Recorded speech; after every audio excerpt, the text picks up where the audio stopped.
Interestingly, there doesn't appear to be any degradation in embryo quality or risks of the embryos when they're with prolonged storage, because they're stored in liquid nitrogen, so very, very cold. So basically, all sort of cellular processes stop and they're in suspended animation. So the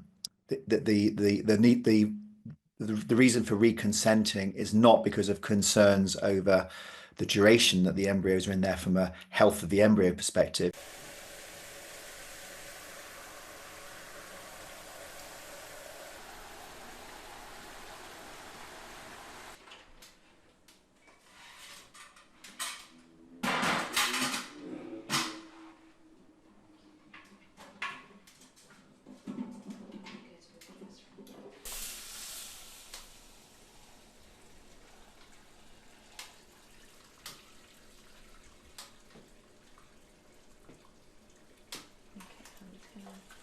Check that's empty.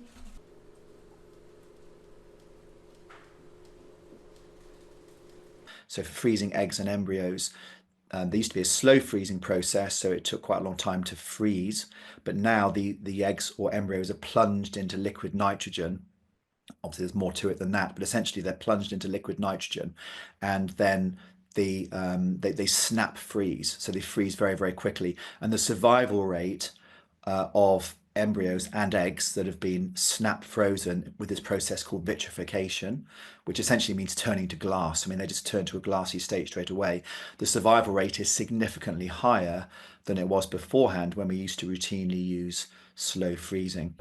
Oh,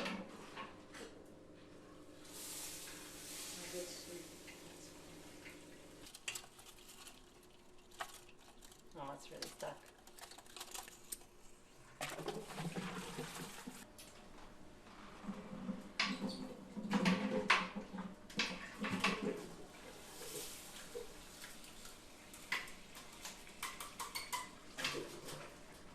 For embryos, the main issues are more at the time of freezing the embryos or thawing the embryos. So that is when there can be a drop away.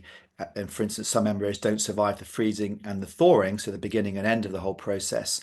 But during it, when the embryos are stored, sometimes I liken it a bit like to being on a long haul aeroplane flight, and there might not be a lot happening in the middle bit, and all the action is at the beginning of the end in general.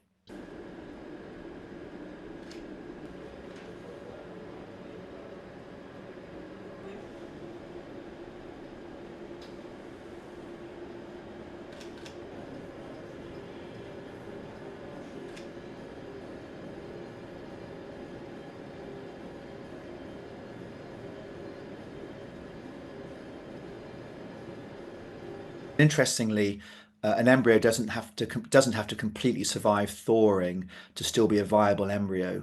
So embryos can actually partially survive thawing and still go on to fully implant and to become completely healthy babies. And I guess really the way of looking at that is embryos can split into identical twins, and obviously they're still completely viable. So it's not that a whole embryo has to survive.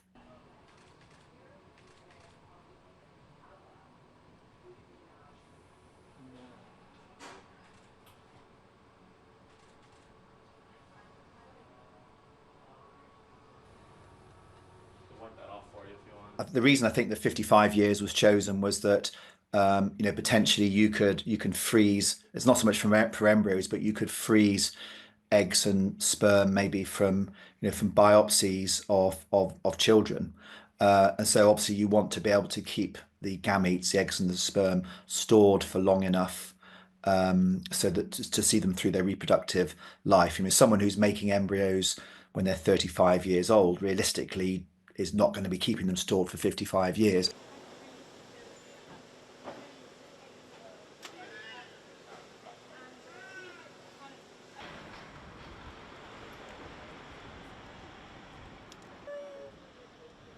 There we go. Hold up.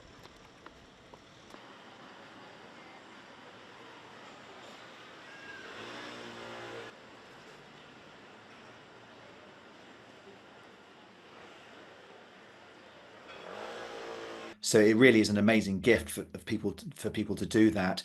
Now in the UK though, for people who are looking at being an embryo donor, they need to meet the same criteria as would people who are acting as an egg and a sperm donor. So in the UK, egg donors need to be 35 years old or less, and men need to be less than 45 years. And also they need to have genetic screening, infection screening. So there's quite a few hurdles, and no family history of any concerning diseases that might be being passed along.